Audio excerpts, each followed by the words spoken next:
ஜாக்கிரதையாய் உள்ள மனுஷனை நீ கண்டாயானால் அவன் நீசருக்கு முன்பாக நில்லாமல் ராஜாக்களுக்கு முன்பாக நிற்பான். ஆமென், ஹல்லேலூயா.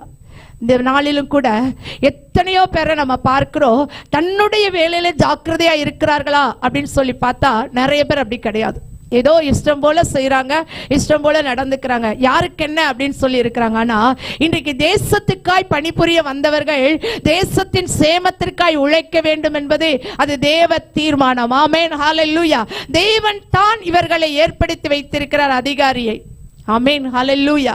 அதனால இந்த தேசத்துல ராஜாக்களாய் தெரிந்து கொள்ளப்பட்டவர்கள், அதிகாரிகளாய் தெரிந்து கொள்ளப்பட்டவர்கள், பணியாளர்களாய் தெரிந்து கொள்ளப்பட்டவர்கள் தேவனால் தெரிந்து கொள்ளப்பட்டிருக்கிறார். எத்தனையோ பேர் படித்திருந்தாலும் கர்த்தர் தாம் நியமித்த தாம் தெரிந்து கொண்டவர்களை தான் அரசு அதிகாரிகளாய் வைத்திருக்கிறார். ஆமென், ஹல்லேலூயா.